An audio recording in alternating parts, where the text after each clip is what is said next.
হলো? তুমি তো রেগে গেলে কেন? বিশ্বাস করো, আমি কিছু ভেবে বলিনি।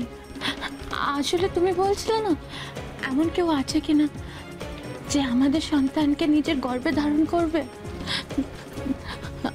আমাদের দুঃখ বুঝে আমাদের উপকার করবে, তাই আমার মনে হলো।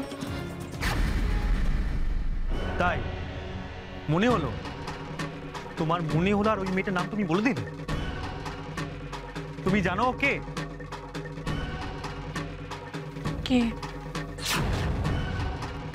কে কবিতা? তুমি চেনো?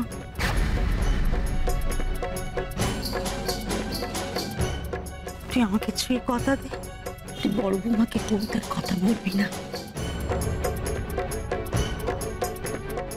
কি হলো? তুমি এভাবে রিয়াক্ট করলে কেন? তুমি কি মেয়েটাকে চেনো? আমাকে তো বলোনি।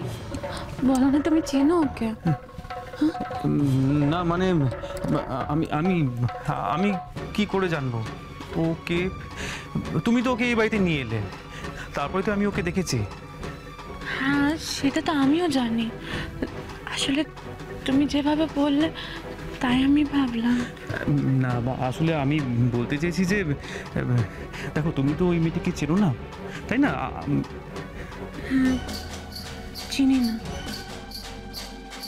তবে ওর আচার আচরণ দেখে তো মনে হয় ভদ্র পরিবারের দুঃখী মেয়ে। জীবনে কোনো বড় আঘাত নিয়েও ও বেঁচে আছে। আমার মামা আমাকে একজনের সাথে বিয়ে দিল, কিন্তু আমার কপালে সুখ সইল না। বিয়ের 5 মাসের মাথায় আমার স্বামীকে খুন হতে হলো। তুমি কি ভাবছো বলো তো? বারবার অন্যমনস্ক হয়ে যাচ্ছ কেন? না কিছু না।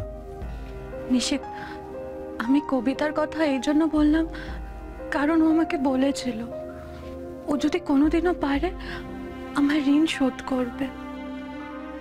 নাও শশী, আমি তোমাকে একটা অনুরোধ করছি, আমাদের সন্তান অন্য কোনো মহিলার গর্ভে বড় হবে এই ভাবনাটা বাদ দাও। আমার কথা শোনো শশী, আমি আমার সিদ্ধান্ত তোমায় জানিয়ে দিয়েছি।